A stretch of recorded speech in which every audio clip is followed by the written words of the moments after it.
Leía yo el otro día unos versos compuestos por un pintor de renombre que me resultaban originales, nada corrientes. Si cual sea el asunto, el espíritu siempre percibe una advertencia en esa clase de versos. El sentimiento que infunden tiene más valor que las ideas que contienen. En eso consiste el genio, en creer en tu propio pensamiento, creer que lo que es verdadero para ti en tu corazón lo es también para los demás. Otórgale voz a la convicción que late en tu interior y ésta adquirirá un significado universal, pues lo íntimo, con el tiempo, se transforma en lo general, y nuestro primer pensamiento volverá a nosotros con las trompetas del día del juicio. Por muy familiar que le sea la voz de la mente a cada uno de ellos, el gran mérito que concedemos a Moisés, Platón y Milton consiste en que todos ellos reducen a la nada libros y tradiciones enteras, y escriben no lo que piensan los hombres sino lo que piensan ellos mismos.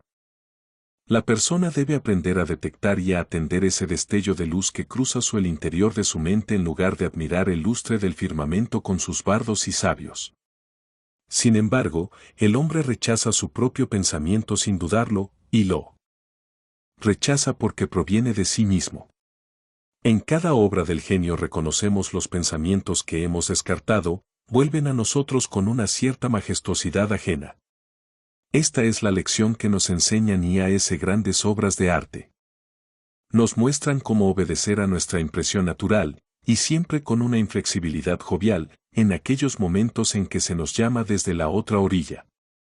Si no es así, mañana alguien dirá con gran sentido común lo que nosotros pensábamos y sentíamos desde siempre, y por ello nos veremos obligados, no sin vergüenza, a adoptar de otro lo que era ya opinión nuestra. En la educación de todo individuo hay un momento en que éste llega a la convicción de que la envidia es ignorancia, que la imitación es un suicidio y que, para bien o para mal, debe tomarse a sí mismo como vara de medir. Llega un punto en que, por muy rebosante que esté la tierra de bondad, no obtiene un solo cereal si no es aplicando sus herramientas a la porción de suelo que se le ha encomendado sembrar. El poder que entonces surge en él es algo nuevo dentro de la naturaleza. Él es el único que sabe qué puede hacer, aunque no estará seguro hasta que lo haya intentado. No en vano ciertos rostros, personajes o hechos le dejan una profunda huella mientras que otros le resultan indiferentes. Este arte de la escultura de la memoria tiene una armonía preestablecida. El ojo se coloca allí donde va a caer un rayo de luz para que pueda ser testigo de ello. Nosotros apenas expresamos la mitad de lo que somos y nos avergüenza la idea divina que cada uno representa. Podemos confiar con prudencia y buenos augurios en que sea impartida de manera sincera, pero Dios no dejará que un cobarde enseñe su obra. Un hombre solo reposa y se alegra cuando ha puesto toda su alma en su trabajo, cuando lo ha hecho lo mejor que sabía, y sin embargo, lo que ha hecho o dicho de otra manera no le dejará descansar. Es un desahogo que no desahoga, el genio le abandona en el intento, y en tal caso las musas, la inventiva y la esperanza ni se le acercan. Confía en ti mismo, cada corazón vibra según esa cuerda de hierro.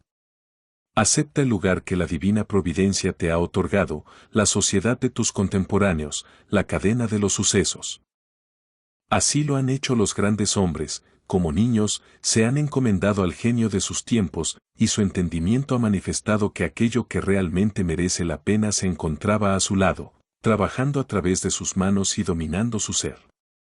Ahora somos hombres y debemos aceptar con la mayor altura de miras el mismo destino trascendental, no somos menores ni inválidos resguardados en un rincón, ni tampoco cobardes que huyen ante la revolución, sino guías, redentores y benefactores que siguen el todopoderoso esfuerzo y que superan el caos y la oscuridad. Qué bellos son los oráculos que nos brinda la naturaleza en este texto, reflejados en los rostros y el comportamiento de los niños, de los infantes e incluso de los necios. Ninguno de ellos muestra una mente dividida y rebelde, ni desconfianza hacia los sentimientos propios cuando la aritmética valora las fuerzas y medios contrarios a nuestro propósito. Sus mentes son completas, su mirada todavía no ha sido conquistada y cuando miramos sus rostros nos desconcertamos. La infancia no se aviene a nada, todas las cosas se adaptan a ella, y así un bebé hace que 4 o 5 adultos parloteen y jueguen con él. Igualmente, Dios ha dotado a la juventud, la pubertad y la madurez con idéntica picardía y encanto, las ha hecho envidiables y graciosas, y de ese modo cuando alcanzan firmeza sus pretensiones no deben dejarse de lado. No penséis que la juventud carece de fuerza porque no nos hable directamente. Prestadle atención. Si escucháis en la habitación de al lado su voz os llegará con suficiente claridad y vehemencia. Parece que sabe dirigirse a sus contemporáneos. Si tímida u osada, sabrá cómo convertirnos a todos los adultos en algo innecesario. Esa impasibilidad del joven que sabe que siempre tiene un plato caliente en su mesa y que, como si se tratase de un señor, declina decir algo amable para ganarse nuestra admiración, no deja de ser una sana actitud de la naturaleza humana. Un joven en un salón es lo mismo que una baraja en una casa de juego, independiente, irresponsable, mira desde mi rincón a las gentes y las cosas que pasan por allí, los juzga a todos según sus méritos y, con la rapidez del niño, los califica como buenos, malos, interesantes, tontos, elocuentes o pesados. Para nada le interesan las consecuencias ni los intereses, nos da un juicio independiente y genuino. Debes cortejarle tú, no él a ti. Sin embargo, el adulto es, por así llamarlo, prisionero de su propia conciencia. En el momento que actúa o habla para el público se convierte en un individuo comprometido, analizado según la simpatía o el odio de centenares de otras personas cuyos afectos debe tener en cuenta a partir de ahora. No hay remedio para eso. Ojalá pudiese regresar a la neutralidad. Quien pueda dejar atrás las promesas y, después de haber tenido la perspectiva anterior, pueda mirar de nuevo desde una inocencia sin afectos, prejuicios ni sobornos, ese debe ser un coloso. Dará su opinión acerca de todos los asuntos pasajeros, los cuales, al aparecer no como algo personal sino necesario, se clavarán como dardos en el corazón del ser humano y le atemorizarán. Hay voces que podemos oír en soledad, pero que se desvanecen en cuanto ponemos un pie en el mundo. En todas partes la sociedad se convierte en una conspiración contra la individualidad de cada uno de sus miembros. No es más que una sociedad anónima en la que, para asegurar mejor el pan de cada accionista, sus integrantes se ponen de acuerdo para quitar la libertad y la cultura a los comensales. La virtud más solicitada es la conformidad, la confianza en uno mismo es su antagonista. Esa sociedad no valora las realidades ni los creadores, sino los nombres y las costumbres. Aquel que quiera ser un hombre habrá de ser un inconformista. Quien desee ganarse las palmas inmortales no debe detenerse ante el nombre de la bondad, sino que debe explotar si de verdad eso es bondad. Al final, nada hay más sagrado que la integridad de tu propia inteligencia. Si te absuelves de ti mismo, entonces tendrás el apoyo del mundo entero. Recuerdo que una vez, siendo yo joven, tenía que dar respuesta a un estimado tutor que no paraba de importunarme con las viejas doctrinas de la Iglesia. Cuando le pregunté qué tengo que hacer con las tradiciones sagradas si vivo enteramente desde mi interior, mi compañero sugirió que esos impulsos pueden venir de lo más bajo, no de lo más alto. Yo le contesté, no creo que así sea, pero si soy hijo del diablo, entonces viviré de él. No hay ley que pueda ser más sagrada que la de mi propia naturaleza. El bien y el mal no son más que conceptos que fácilmente transferimos a esto o aquello, pero lo único bueno es lo que prolonga mi naturaleza, y lo único malo es lo que va contra ella. Un ser humano debe estar al lado de sí mismo ante cualquier oposición, como si todas las cosas fuesen inmateriales y efímeras excepto él. Me avergüenza pensar con qué facilidad capitulamos ante las banderas y las palabras, ante grupos numerosos e instituciones muertas. Cada individuo decente y persuasivo me afecta y me conmueve más que aquello que resulta correcto.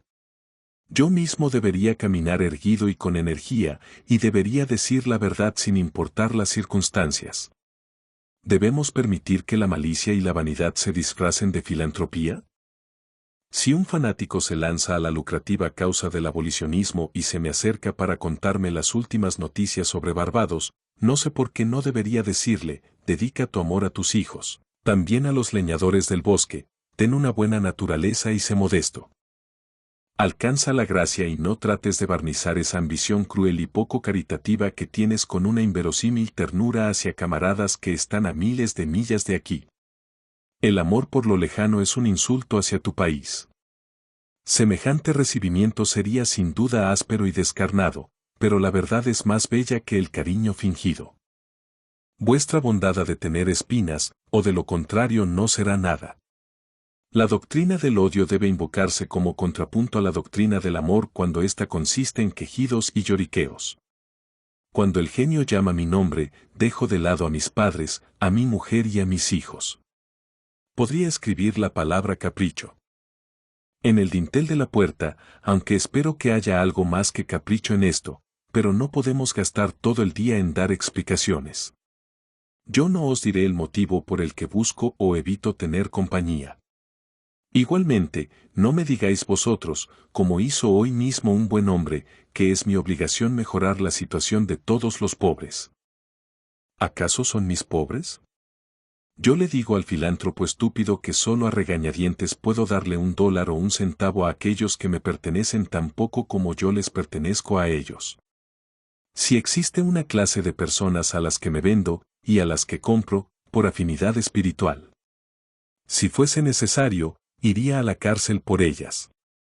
Sin embargo, y aunque confieso no sin sonrojo que en ocasiones cedo y doy $1 para esa extraña caridad popular vuestra, para la educación que dais en esas universidades de bobos, para lugares de encuentro que ahora mismo no sirven para nada, para dar limosnas a los necios y a millares de casas de auxilio.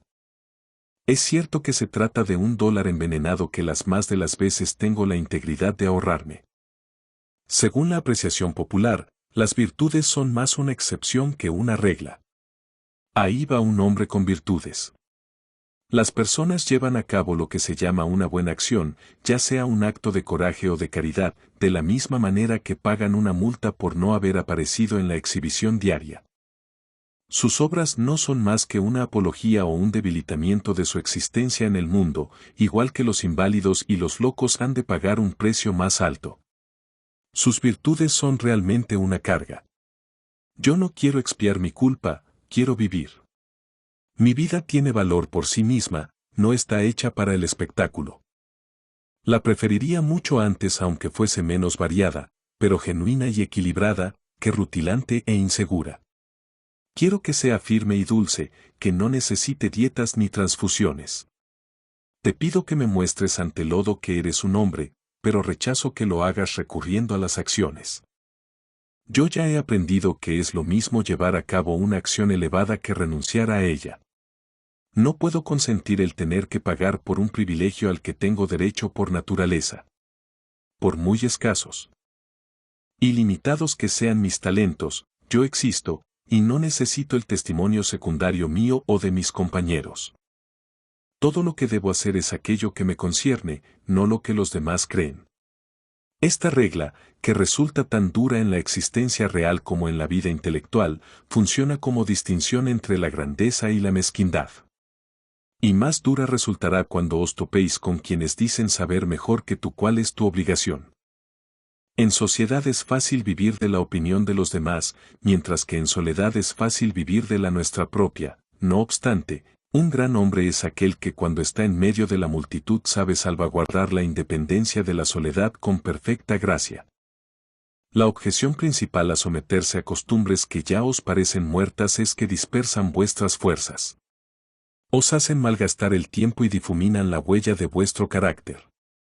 Si sustentas a una iglesia muerta, o cooperas con una sociedad basada en una Biblia muerta, o votas por un gran partido, ya sea a favor o en contra del gobierno, o pones tu mesa como lo haría una mera sirvienta, entonces me resultará difícil descubrir qué clase de persona eres bajo tantas máscaras. Además, obviamente, toda esa fuerza se resta de tu vida auténtica. Si, por el contrario, haces tu trabajo sabré reconocerte. Haz tu trabajo y te reforzarás a ti mismo. La persona ha de saber que la conformidad es el juego de la gallinita ciega. Si conozco a qué secta perteneces, conozco tus argumentos de antemano. Cuando oigo a un predicador anunciar que el tema de su sermón será la conveniencia de una de las instituciones de su iglesia, inmediatamente sé que no va a decir ni una sola palabra nueva y espontánea. Estoy convencido de que a pesar de su mucha palabrería acerca de la necesidad de examinar los fundamentos de la institución, ni él mismo va a hacerlo. Sé que se ha prometido a sí mismo mirar solo hacia una parte, aquella que le está permitida no como hombre sino como pastor. No es más que un fiscal reprimido. Y la arrogancia del púlpito es la peor hipocresía. Pues bien, muchos son quienes se han vendado los ojos con este o aquel pañuelo. Quienes se han adherido a una de estas opiniones generales. Esta sumisión no les hace falsos en unos pocos asuntos ni autores de unas pocas mentiras, sino que son falsos en todo. Ninguna de sus verdades es remotamente una verdad. Su 2 no el 2 real, ni su 4 es el 4 real. Cada palabra que dicen es una desilusión, aunque no sabemos por dónde empezar a corregirles. Mientras tanto, la naturaleza se da prisa en procuramos el uniforme del partido al que nos hemos de unir. Así comenzamos a tener siempre la misma expresión en la cara y adquirimos poco a poco la misma mueca de estupidez. En particular, hay una experiencia humillante que no para de causar estragos, incluso en la historia general, me refiero a la tonta mueca de admiración, a la sonrisa que forzamos cuando estamos en compañía poco agradable y para contestar en una conversación que no nos interesa en absoluto. Los músculos, que no se mueven espontáneamente, lo hacen según una voluntad mezquina, se tensan a todo lo largo del rostro y dan una sensación de lo más desabrida. Si eres un inconformista, el mundo te castiga con su repulsa. Por ello, el individuo ha de aprender a valorar un gesto áspero. Los transeúntes le miran con recelo, ya sea en público o en casa del amigo. Si esta aversión tuviese origen en un odio o una resistencia iguales a las suyas, bien haría en volverme a casa con el rostro triste, pero el gesto antipático de la multitud, al igual que su rostro amable, no tiene un motivo profundo, sino que se lo ponen y quitan según sople el viento o les diga el periódico. Aún así, el descontento de las gentes es más imponente que el del Senado o la universidad. Para un hombre firme es muy sencillo tolerar la ira de las clases cultivadas. La de estas es una ira decorosa y prudente, pues se trata de clases en sí muy vulnerables. Sin embargo, cuando a esa ira femenina se añade la indignación de las demás gentes, cuando se levantan los pobres y los ignorantes, cuando la fuerza bruta e irreflexiva que yace en el fondo de la sociedad ruge y se alza, hacen falta unos hábitos de la magnanimidad y la religión dignos de un Dios para tratarla como una fruslería sin importancia. El otro temor que nos hace huir de la confianza en nosotros mismos es nuestra coherencia, esto es, el respeto hacia los actos y palabras del pasado. Los ojos ajenos no tienen más datos para valorar nuestra trayectoria que los hechos pasados, y somos reacios a defraudarlos.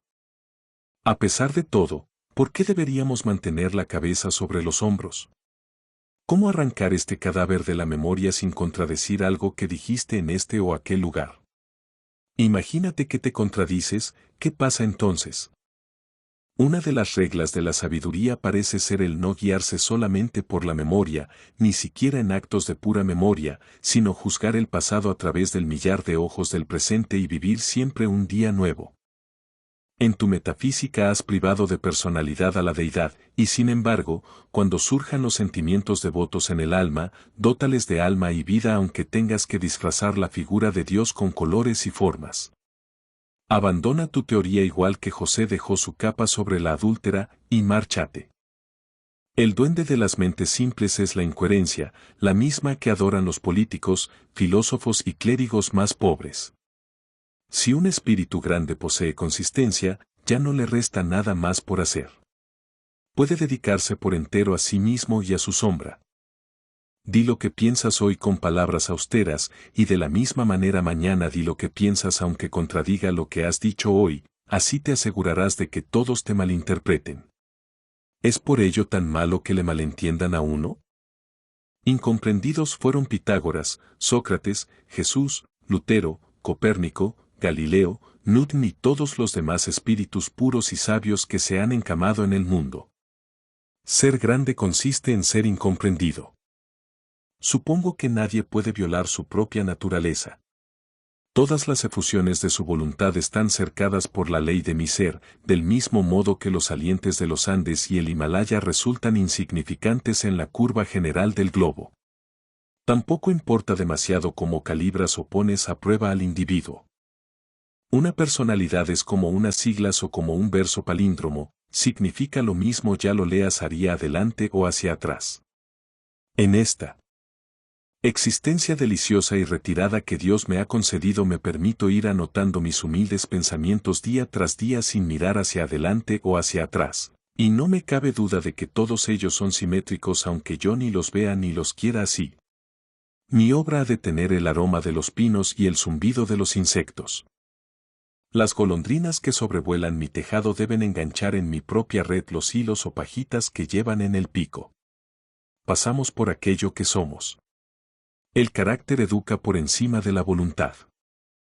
El ser humano piensa que puede comunicar sus virtudes o sus vicios solamente mediante acciones abiertas y es incapaz de darse cuenta de que la virtud y el vicio en todo momento respiran por sí solos. Siempre habrá acuerdo acerca de cualquier variedad de acciones cuando éstas sean honestas y naturales en su momento. Es así porque de una sola voluntad emanan acciones en armonía, por muy distintas que parezcan entre sí. Sus diferencias se pierden al mirarlas desde cierta distancia, desde una forma de pensar más alta. Una sola tendencia las une a todas. Los mejores barcos navegan en una línea en zigzag producto de 1000 virajes, pero si se mira desde la distancia, la línea se endereza. Una acción genuina vuestra no solo se explicará a sí misma, sino también a las demás de su clase. Por el contrario, vuestra conformidad no explica nada. Actuad de manera individual y todo lo que hayáis hecho de ese modo os justificará. La grandeza llama al futuro. Si hoy puedo ser lo suficientemente fuerte para actuar correctamente y burlarme de las miradas de los otros, es porque ya lo debo haber hecho en el pasado y así puedo defenderme. Sea como fuere, actúa bien en este momento. Si desechas las apariencias podrás hacerlo. La fuerza del carácter es acumulativa. Los días virtuosos del pasado obran su fuerza en el presente. ¿De qué, si no, se compone la majestuosidad de los héroes del Senado y de la campaña que tanta imaginación ha colmado? La conciencia de tener detrás de sí todo un tren de días memorables y de victorias, días que arrojan una luz uniforme sobre aquel que viene a actuar después y al cual vigila una escolta de ángeles. Eso es precisamente lo que enciende el trueno en la voz de Chatham, lo que otorga dignidad al porte de Washington y lo que hace que América se refleje en los ojos de Adams. El honor nos resulta venerable porque no es efímero, es siempre una virtud antigua. Hoy lo reverenciamos porque no pertenece al presente. Le tenemos afecto y le rendimos homenaje porque no constituye una trampa para nuestro amor y nuestra ofrenda, sino que depende de la persona, se deriva de ella, y por eso pertenece a una casta vetusta e inmaculada, incluso cuando se muestra en una persona joven. Espero que nuestros días pronuncien las últimas palabras sobre la conformidad y la coherencia. A partir de aquí, dejad toda esa palabrería para las revistas y la mofa. En lugar de oír el gong de la comida, percibamos el silbido de un flautín espartano. No hagamos reverencia ni pidamos perdón nunca más. Si hoy viene un gran hombre a comer a mi casa, no quiero agradarle yo, sino que quiero que él desee agradarme. Yo representaré a la humanidad, y aunque quiero hacerla amable, antes quiero hacerla verdadera. Encaremos y frenemos la sutil mediocridad y la escuálida felicidad de los tiempos. Lancémosle a la cara a las modas, al comercio y a los oficios el hecho incontestable de la historia, que allí donde trabaja cada ser humano hay un pensador y actor noble y responsable, que el hombre verdadero no pertenece a ningún otro lugar ni época, sino que es el centro de las cosas. Allí donde está él, está la naturaleza. Nos valora a nosotros, a todos los hombres y todos los hechos. De ordinario, cada individuo de la sociedad nos recuerda a algo o a alguien. La personalidad y la realidad no evocan nada en absoluto, pues toman el lugar de la creación misma. El ser humano ha de tener tal magnitud que convierta las circunstancias en algo irrelevante. Cada hombre auténtico es una causa, una nación y una era, precisa de un espacio, de números y tiempo infinitos para conseguir su propósito, de tal modo que la posteridad parecerá seguir sus pasos como una retahíla de clientes. Nace alguien llamado César y durante siglos tenemos el Imperio Romano, nace Cristo y millones de almas crecen y se aferran a su genio de tal manera que se le llega a confundir con la virtud misma y con el potencial de la humanidad. Una institución es la sombra alargada de un individuo, la vida monacal yo es del eremita Antonio, la Reforma, de Lutero, el cuaquerismo, de Fox, el metodismo, de Wesley, el abolicionismo, de Clarkson. El propio Milton se refería a Escipión como la cumbre de Roma. Toda la historia se despliega a partir de la biografía de unas pocas figuras sólidas y austeras. Dejad entonces que el individuo encuentre su propia valía y así mantendrá todas las cosas bajo su dominio. No le permitáis que espíe o robe, ni tampoco que ande de un sitio a otro escondiéndose como si fuese un mendigo, un bastardo o un intruso, en un mundo que existe para él.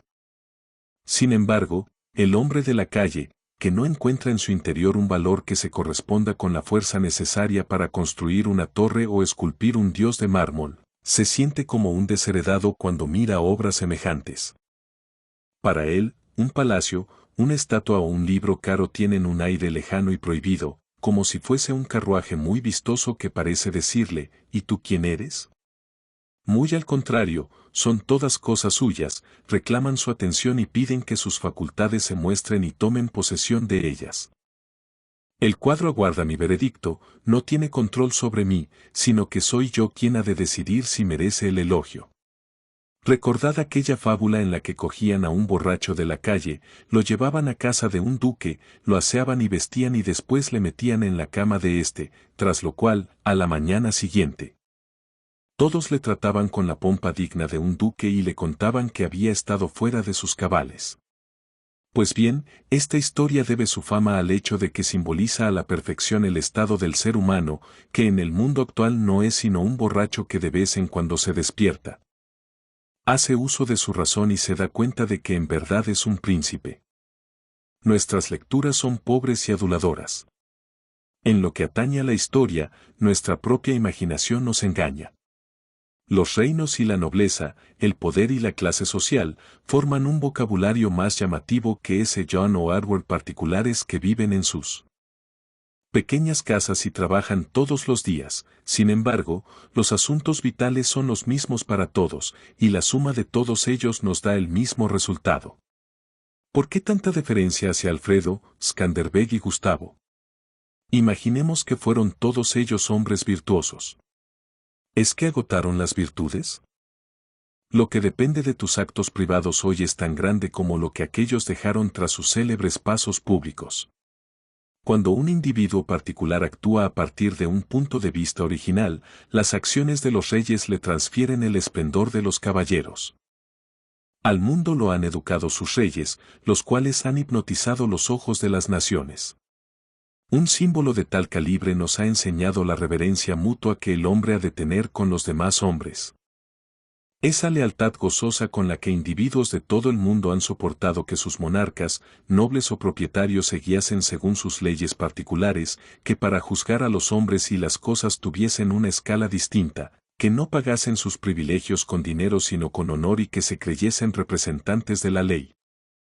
Constituye el jeroglífico mediante el cual han tenido oscura conciencia de sus derechos y su gallardía, lo cual es atributo de todos los hombres.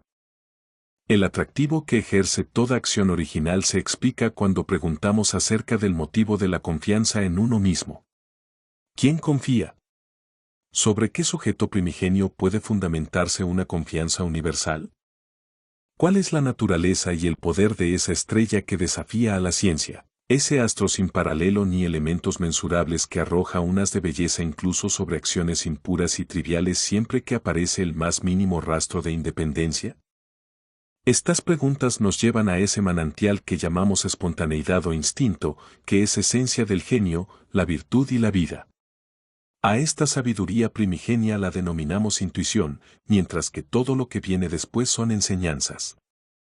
En esta fuerza primera y profunda encuentran su origen común todas las cosas, incluso aquellos hechos remotos que la ciencia no alcanza.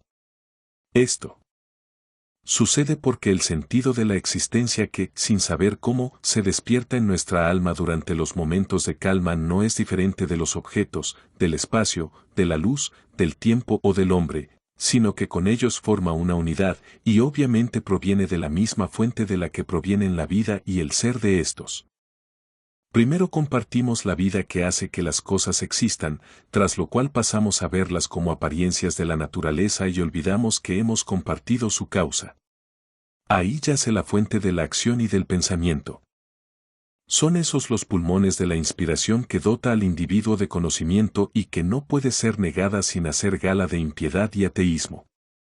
Nos hallamos en el regazo de una inteligencia inconmensurable que nos hace receptores de su verdad y de sus medios de acción. Cuando discernimos la justicia o la verdad no lo hacemos por nosotros mismos, sino que estamos dejando paso a sus rayos de luz. Si nos preguntamos de dónde procede, si tratamos de fisgonear en el espíritu que la origina, toda la filosofía resultará errónea. Todo lo que podemos asegurar es su presencia o su ausencia. Cada persona distingue los actos voluntarios de su mente de sus percepciones involuntarias y sabe que debe tener una fe inquebrantable en las segundas. Podrá equivocarse en su expresión, pero sabe que éstas son de tal manera y no admiten discusión, como el día y la noche. Mis acciones voluntarias y mis hallazgos son pasajeros, por el contrario, es el sueño más espontáneo, la emoción más simple y vaga quienes guían mi curiosidad y mi respeto. La gente atolondrada es la que contradice con la misma facilidad sus percepciones y sus opiniones, pues no distinguen entre ambas. Se imaginan que soy yo quien elige percibir esto o aquello. Antes bien, la percepción no es caprichosa, sino obligatoria. Si yo veo un rasgo distintivo, después también mi hijo lo verá y, con el paso del tiempo, lo hará la humanidad entera, a pesar de que nadie lo haya visto antes que yo. Mi percepción es un hecho tanto como lo es el sol. Las relaciones entre el alma y el espíritu divino son tan puras que constituye una profanación el tratar de interponer entre ellas ayuda de especie alguna. Cuando Dios se dirige a nosotros debe comunicarse, debe decir no una cosa sino todas, debe llenar el mundo con su voz, y debe esparcir la luz, la naturaleza, el tiempo y las almas desde el corazón del pensamiento actual, para así dar al mundo un tiempo y una creación nuevas. Allí donde hay una mente simple que recibe la sabiduría divina, los asuntos viejos se desvanecen, caen medios, maestros, textos y templos. Allí vive el ahora y absorbe el pasado y el futuro en el momento actual. Todas las cosas que se relacionan con ella, sean de la naturaleza que sean, se tornan sagradas. La causa de las cosas disuelve a éstas y los milagros particulares desaparecen en un milagro universal. Así pues, nunca creáis a aquel que dice conocer a Dios y hablar con él, pues te remonta al vocabulario de alguna vieja nación, a otro mundo. ¿O es que la bellota es mejor que el roble, si éste es la consumación de aquella? ¿Es el padre mejor que el hijo al que ha legado su ser ya maduro? ¿Por qué, pues, tanta idolatría hacia el pasado? Los siglos no hacen sino conspirar contra la sensatez y la autoridad del espíritu. El tiempo y el espacio no son más que matices de color creados por el ojo, mientras que el alma es la luz. Donde llega ésta, se abre el día, donde deja de estar, llegó la noche. Y en todo ello la historia no es más que una impertinencia y un agravio, y eso admitiendo que es algo más que una jubilosa apología o una parábola de mi ser y mi devenir. El hombre es tímido y no cesa de pedir disculpas. Ya no camina erguido, ni se atreve a decir yo pienso o yo soy, sino que se limita a citar a algún santo o erudito. Siente vergüenza ante una brizna de hierba o una rosa en flor. Estas rosas que brotan bajo mi ventana no hacen referencia a otras anteriores ni mejores, son las que son, existen con Dios en este día. Para ellas no existe el tiempo. Solo está la rosa, que es perfecta en cada instante de su existencia. Antes de que florezca un capullo, su vida al completo entra en acción, en la flor ya no hay nada más, mientras que en la raíz desnuda yace todo. En todo momento su naturaleza queda satisfecha, al igual que ella satisface a la naturaleza. Sin embargo, el hombre no hace más que posponer o recordar. No vive en el presente, bien sus ojos sienten nostalgia del pasado, bien anda de puntillas tratando de adivinar el futuro e ignorando las riquezas que le rodean. No puede ser dichoso ni fuerte hasta que viva con la naturaleza en el presente, más allá del tiempo. Esto debería haber quedado ya suficientemente claro. No obstante, podemos ver cuántos intelectos poderosos no se atreven a escuchar a Dios si no es a través de la palabrería de un David, un Jeremías o un Pablo. Raras veces ponemos un precio tan alto a tan pocos textos, a tan pocas vidas. Somos como esos niños que repiten de memoria las frases de sus abuelas o sus tutores, y, conforme se hacen mayores, de los personajes de talento que conocen, tratando desesperadamente de recordar las palabras exactas que un día dijeron. Tiempo después, cuando adoptan el punto de vista que aquellos expresaron, llegan a entenderlos y pueden abandonar esas frases, ya que cuando la ocasión lo requiera sabrán crear las suyas propias con igual conveniencia. Si vivimos de verdad, entonces podremos ver de verdad. Ser fuerte es tan sencillo para un individuo fuerte, como para el débil ser débil. Cuando sentimos una percepción nueva podemos descargar alegremente nuestra memoria de tesoros acumulados como si nos deshiciéramos de la basura vieja. Cuando el individuo vive con Dios, su voz es tan dulce como el murmullo de un arroyo o el susurro de los campos de maíz. Por ahora, la verdad más alta sobre este asunto todavía no se ha dicho, y probablemente no puede decirse, pues todo lo que hablamos no es más que un recuerdo lejano de lo intuido. De mis pensamientos, el que más se puede acercar es el siguiente: cuando el bien se te acerque, cuando sientas la vida en tu interior, no será de la manera habitual, no distinguirás ya las huellas de otros, no verás el rostro de otro hombre ni oirás otro nombre, el modo, la idea y el beneficio serán totalmente extraños y nuevos. Dejarás de un lado el ejemplo y la experiencia. Tomarás el camino desde el hombre, no hacia él. Todos los que han vivido solos son consejeros ya olvidados. También el miedo y la esperanza quedarán atrás. Y es que hay algo mezquino incluso en la esperanza. En el momento en que llega la visión no hay nada que podamos llamar con propiedad gratitud ni gozo. El espíritu que se alza por encima de las pasiones contempla la identidad y la causalidad eterna, percibe la existencia propia de la verdad y lo recto. Y entonces se calma con la conciencia de que todas las cosas siguen su curso apropiado. Los vastos espacios naturales, el océano Atlántico, los mares del sur, los grandes periodos de tiempo, años, siglos, todo eso deja de contar. Esto que pienso y experimento constituye la base de todos los estados pretéritos de la vida y de sus circunstancias, e igualmente es el sustento del presente, de lo que llamamos vida y lo que llamamos muerte.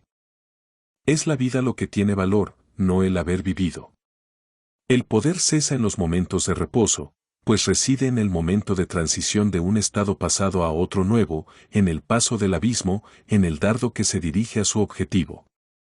El mundo odia esta realidad, esto es, que el espíritu deviene, ya que eso equivale a degradar el pasado para siempre, convertir todas las riquezas en migajas y toda reputación en vergüenza, contundir al santo con el maleante y apartar a un mismo lado a Jesús y a Judas. Si es así, ¿por qué hablamos tanto sobre la confianza en uno mismo? Donde quiera que esté presente el alma habrá un poder no satisfecho, sino activo. Opinar sobre la confianza es solo una manera pobre y externa de hablar. Es preferible hablar de aquello que confía, aquello que obra y que es. Quien posee mayor grado de obediencia que yo me domina, aunque no levante un dedo. A su alrededor me muevo gracias a la gravitación de los espíritus. Cuando hablamos de una virtud eminente nos la imaginamos como algo retórico. Todavía no hemos sido capaces de advertir que la virtud significa altura, que por las leyes de la naturaleza un hombre o una compañía de hombres, maleables y permeables a los principios, deben conquistar y gobernar sobre todas las ciudades, las naciones, los reyes, los millonarios y los poetas que carecen de esa naturaleza. He aquí el hecho último al que rápidamente llegamos en este asunto, como en todos los demás, la resolución de todo en el siempre sagrado uno. La existencia en sí misma es el tributo de la causa suprema, de tal modo que la medida del bien se establece según el grado en que ésta penetra en las formas inferiores. Las cosas son reales en función de la virtud que contienen. El comercio, el matrimonio, la caza de animales o de ballenas, la guerra, la elocuencia, la influencia que Tino ejerce, todos ellos son algo, y merecen mi respeto como ejemplos de la presencia y la acción impura de aquella.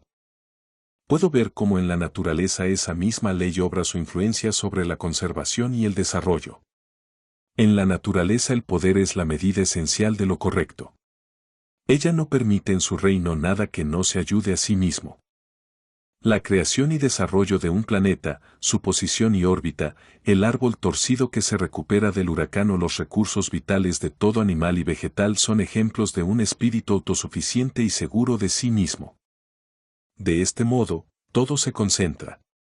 No seamos vagabundos y sentémonos en el hogar con la causa.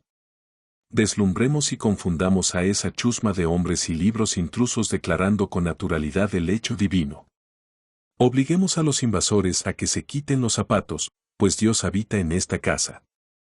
Dejemos que sea nuestra sencillez quien los juzgue, que sea la obediencia a nuestra propia ley quien revele la mísera naturaleza y fortuna de nuestros adinerados ciudadanos. Con todo, todavía somos una muchedumbre. El hombre no siente temor hacia sí mismo, ni a su genio se le aconseja que se quede en casa, que se ponga en contacto con el océano interior, al contrario, se marcha al extranjero para mendigar un vaso de agua de las fuentes de otros. Debemos caminar solos. Prefiero sentir el silencio que inunda la iglesia antes del servicio por encima de cualquier oración. ¡Qué lejanas! ¡Qué serenas y castas parecen las personas rodeadas por un recinto o santuario! Sentémonos nosotros siempre. ¿Por qué? Deberíamos asumir los errores del amigo, la esposa, el padre o el hijo. ¿Es porque nos sentamos alrededor del mismo fuego o porque se dice que por nuestras venas corre la misma sangre? Todos los hombres tienen mi sangre, y yo tengo la de ellos, y no por eso voy a adoptar su misma postura ridícula y petulante, pues incluso llego hasta el punto de sentir vergüenza ajena. Vuestra soledad no debe ser mecánica sino espiritual, es decir, debe ser una elevación. Hay ocasiones en que se diría que el mundo parece confabularse para importunarnos con minucias cargadas de pompa. Amigos, clientes, niños, enfermedades, temores, necesidades, caridad, todos llaman a la puerta de tu refugio y te gritan: sal con nosotros. Tú has de mantener tu condición y no mezclarte con sus desórdenes. El poder que tienen los hombres para molestarme se lo he concedido yo con una débil curiosidad. Nadie se me puede acercar si no es a través de mis actos. Tenemos aquello que amamos, pero el deseo nos hace despojamos del amor. Si no podemos alcanzar inmediatamente la santidad de la obediencia y la fe, al menos resistamos ante la tentación. Entremos en estado de guerra, levantemos a Thor y Woden el coraje y la constancia en nuestras almas sajonas. En tiempos tan tímidos como los de hoy, eso se consigue diciendo la verdad. Reprimid toda hospitalidad y afecto falsos. No viváis esperando a esas gentes frustradas y frustrantes con las que conversáis. Decidles, oh padre, oh madre, oh esposa, oh hermano, oh amigo. Hasta ahora he vivido contigo por las apariencias. A partir de hoy, pertenezco a la verdad.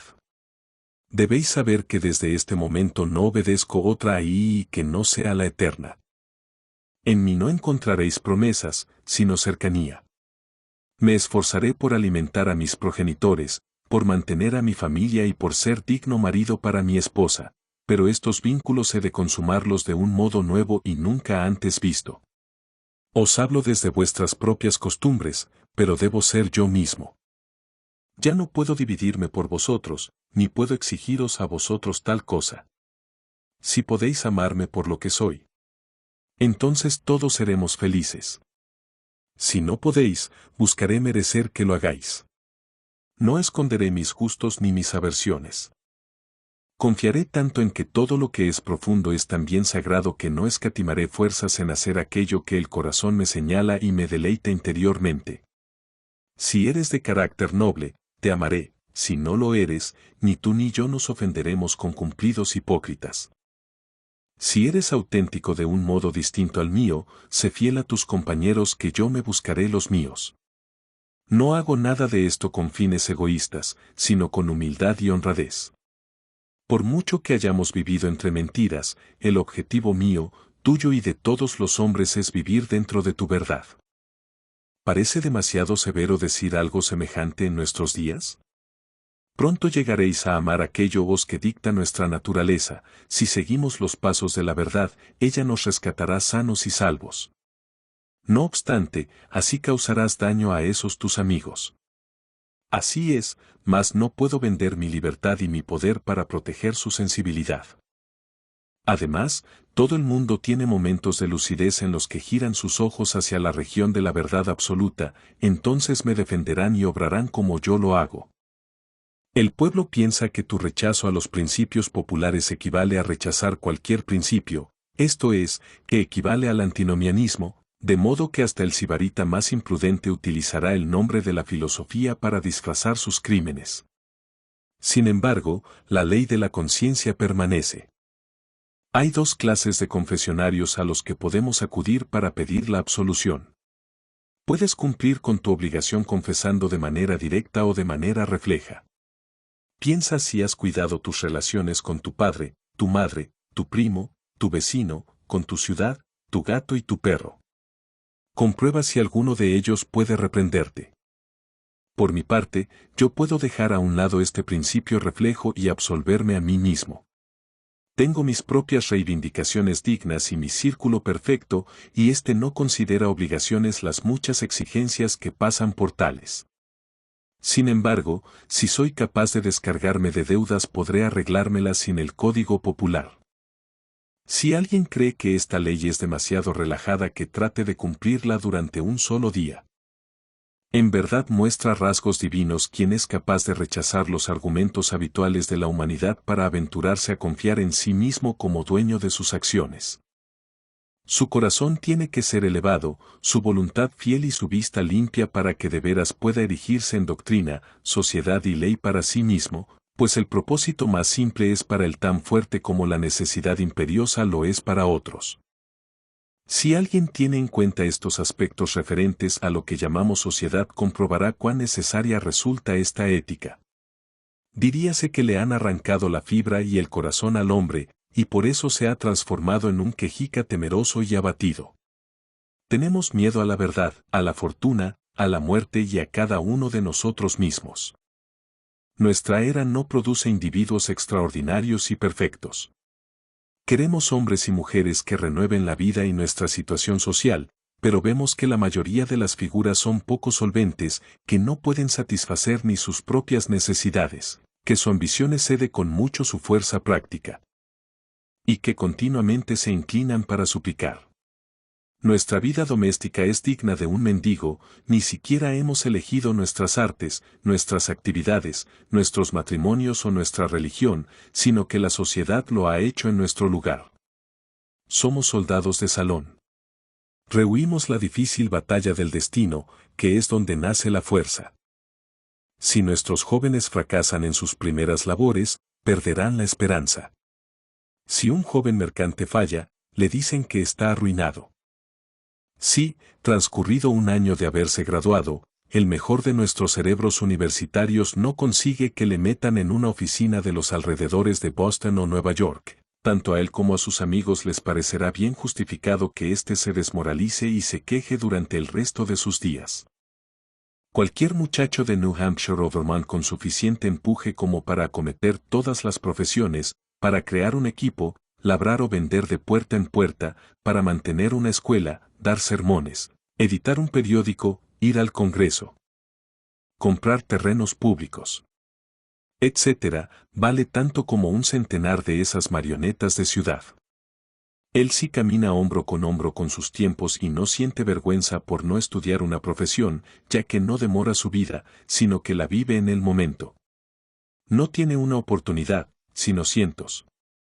Deja que un estoico explique los recursos del individuo y les diga a los hombres que no son sauces llorones, sino que pueden y deben ser independientes, que ejercitando la confianza en uno mismo surgirán poderes nuevos, que un hombre es el mundo encarnado, nacido para sanar a los pueblos, que debería avergonzarse de nuestra compasión.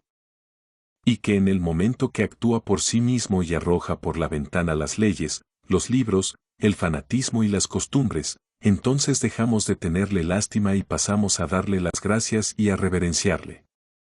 Ese maestro restaurará el esplendor que corresponde a la vida del hombre y hará que toda la historia admire su nombre. No resulta difícil comprobar que una firme confianza en uno mismo ha de provocar una revolución en todas las funciones y vínculos del individuo, en su religión, su educación, sus ambiciones, su modo de vida, sus alianzas, sus propiedades y sus reflexiones. 1. ¿A qué oraciones se entregan los hombres? Eso que llaman oficio sagrado tiene poco de valiente y de varonil. La oración mira hacia afuera y reclama que una virtud ajena aporte un complemento también ajeno, y para ello se pierde en un embrollo infinito acerca de lo natural y lo sobrenatural, lo meditativo y lo milagroso. Un rezo que implora una comodidad particular, cualquier cosa que no sea el bien universal, está corrompido. La oración es la mirada sobre los hechos vitales desde el punto de vista más alto. Es el soliloquio de un espíritu contemplativo y jubiloso. Es el espíritu de un Dios que aprueba su propia obra. Sin embargo, cuando la plegaria tiene como objetivo un fin privado se transforma en una mezquindad y un robo, ya que supone una dualidad y no una unidad en la naturaleza y en la conciencia. En cuanto el individuo se une a Dios deja de mendigar. En ese momento es capaz de ver una oración en todas las acciones. La del campesino que se arrodilla en el campo para quitar la mala hierba, o la del remero que también se arrodilla a la llamada de su timonel, son plegarias de verdad que se puede escuchar a lo largo y ancho de toda la naturaleza, si bien en este caso buscan objetivos sencillos. En la obra Bonduca de Fletcher, cuando al personaje de Catarach le advierten que debe conocer los pensamientos del dios Ándate, responde: su significado oculto yace en nuestros esfuerzos, nuestros valores son los mejores dioses. Nuestros lamentos son otro tipo de plegarias falsas. El descontento es la carencia de confianza en uno mismo, una enfermedad de la voluntad.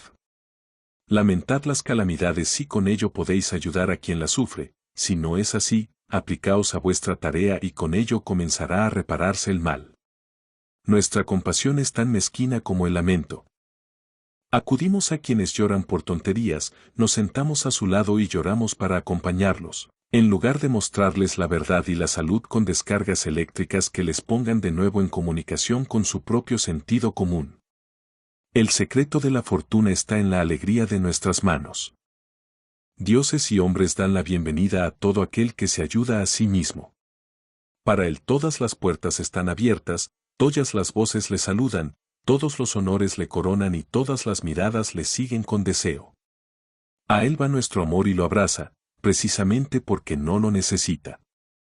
Le tocamos y recibimos con ansia y precaución porque decidió seguir su camino e ignorar nuestras críticas. Los dioses le aman porque los hombres le odian. Los benditos inmortales, decía Zoroastro, socorren a aquel que persevera. Al igual que las oraciones de los hombres son una enfermedad de la voluntad, los credos lo son del intelecto. Dicen lo mismo que aquellos bobos israelitas, que no sea Dios quien nos hable, que si no moriremos. Habla tú, o que hable cualquiera de los nuestros, y le obedeceremos. No hay lugar donde no me resulte imposible encontrar a Dios en mi hermano, pues éste ha cerrado ya las puertas de su propio templo y se limita a recitar las fábulas del Dios de su hermano, o del Dios del hermano de su hermano. Una mente nueva es una nueva clasificación. Si esta mente posee una actividad y una fuerza fuera de lo común, ya sea un Lac, Lavoisier, Hutton, Bentham o Fourier, impondrá su clasificación a los demás y de ahí nacerá un nuevo sistema. La satisfacción del discípulo es proporcional a la profundidad del pensamiento y a la cantidad de objetos que éste toca y deja al alcance de aquel. Esto se puede comprobar fácilmente en los dogmas y en las iglesias, que también son clasificaciones de un espíritu poderoso al actuar sobre las ideas básicas del deber y de la relación entre el hombre y el Altísimo. Tal sucede con el calvinismo, el cuaquerismo o los seguidores de Swedenborg. El creyente lo somete todo a la nueva terminología y por ello experimenta el mismo placer que siente esa niña que aprende botánica mientras ve un campo nuevo con nuevas plantas.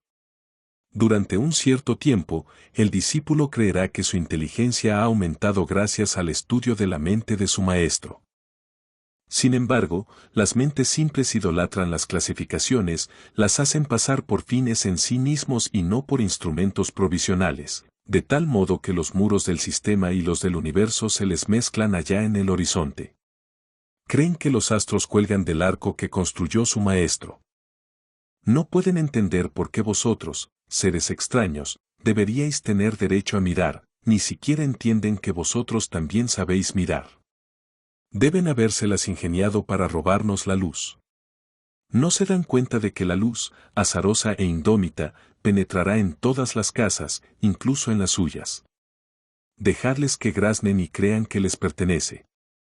Si son honrados y actúan correctamente, pronto su nuevo redil se quedará estrecho y bajo, crujirá y se ladeará, se pudrirá y desaparecerá, y esa luz inmortal, renovada y alegre, brillando con millones de esferas y colores, resplandecerá sobre el universo como si se tratase de la primera mañana.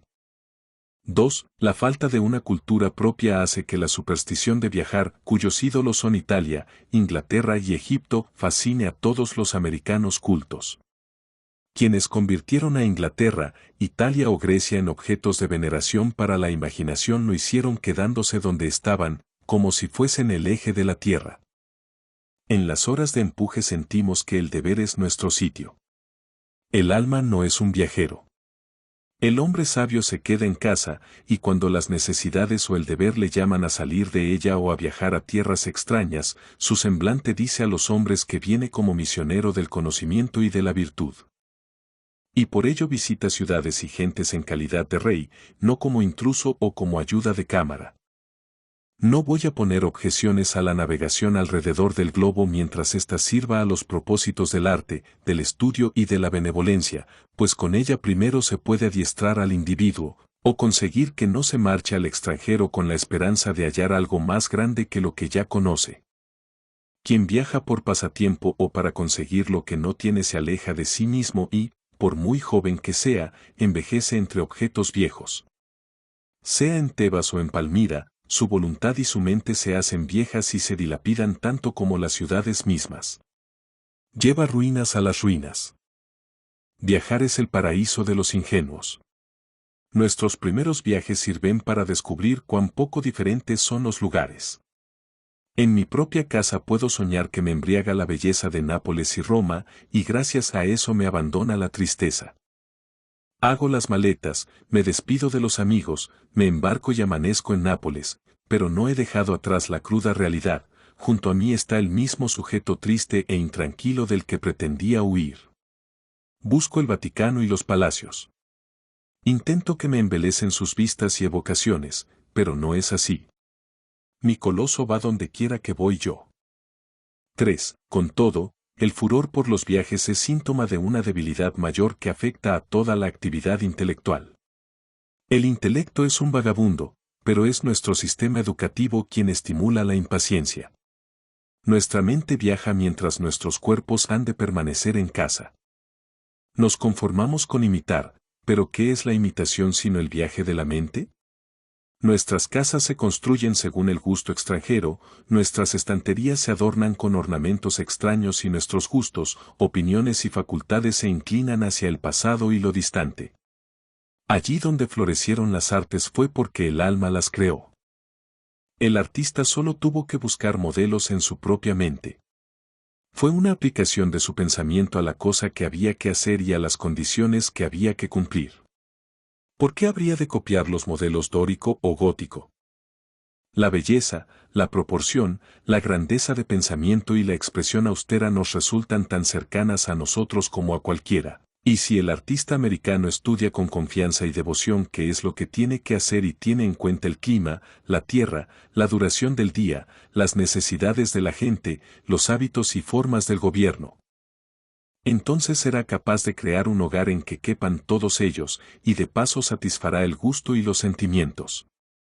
Insiste en ti mismo, no imites jamás. En todo momento puedes presentar tu talento con la fuerza acumulada que otorga la labor de una vida. Por el contrario, el talento que se adopta de otro solo se posee de manera extemporánea e incompleta. Solo el hacedor puede decir lo que uno sabe hacer mejor. Nadie sabe qué es hasta que él se lo muestre. Si no, ¿dónde está el maestro que pudo enseñar a Shakespeare? ¿Y el de Franklin, Washington, Bacon o Newton? Todo gran hombre es único.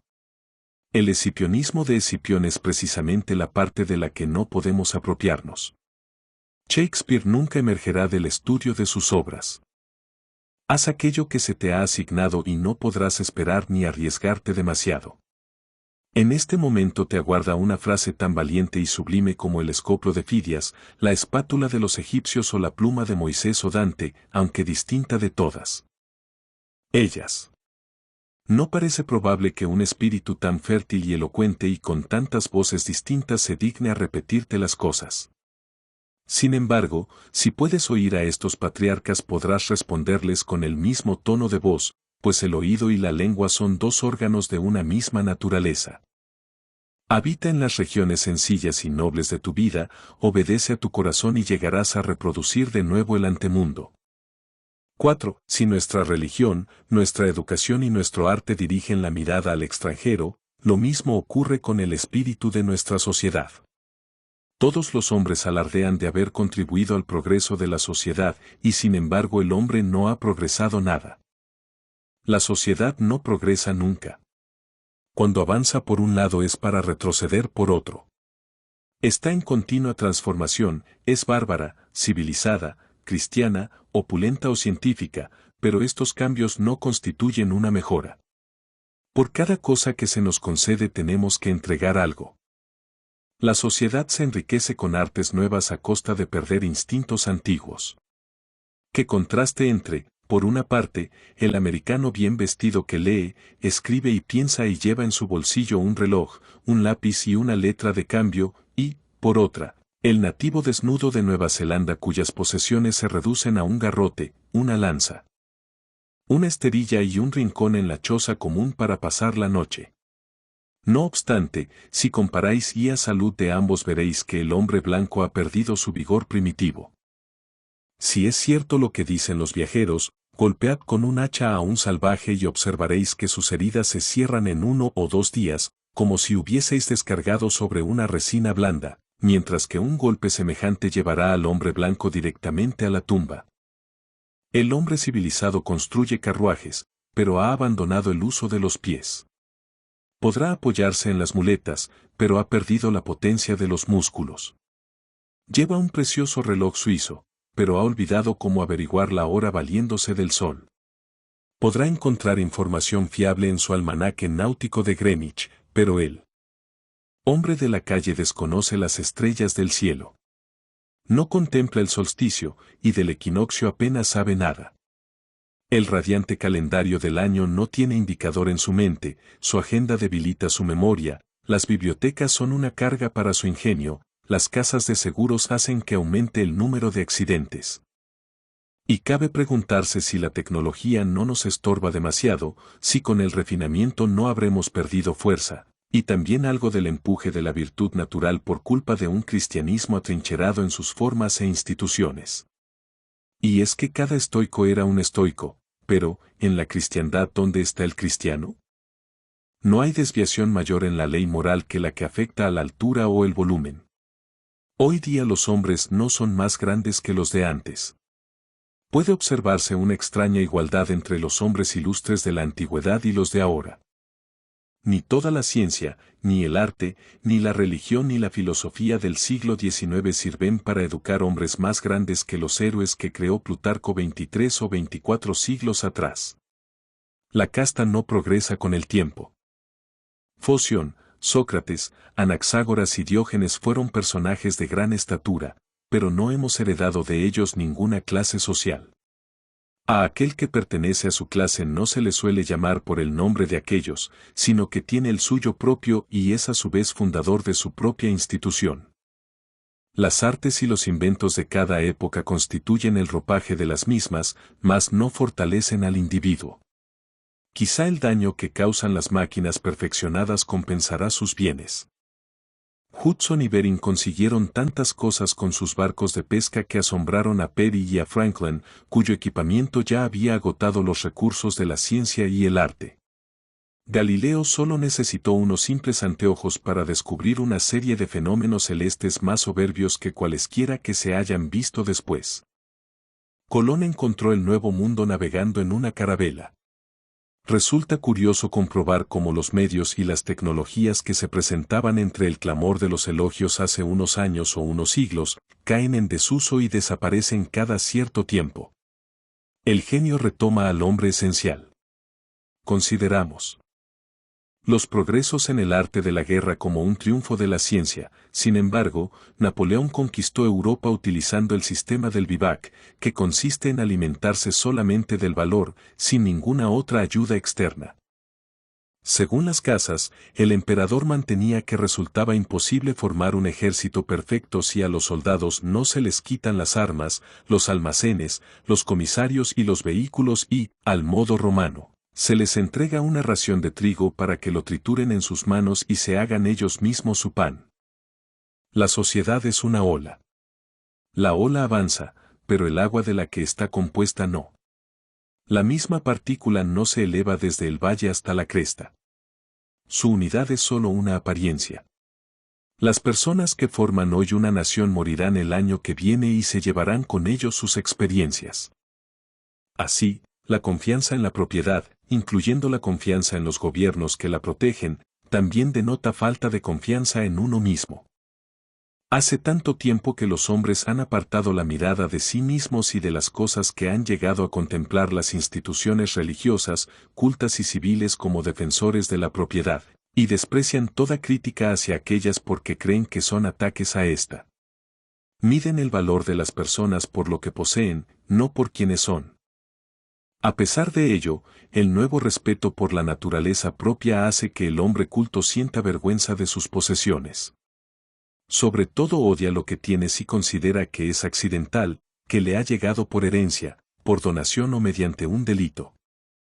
Entonces siente que eso no es poseer, que nada le pertenece, que sus bienes no tienen vínculos con su ser, sino que simplemente los conserva porque no hay ladrón ni revolución que se los arrebate. Pero la naturaleza del hombre consiste en adquirir constantemente, y lo que adquiere es una propiedad viva que no está expuesta a los legisladores.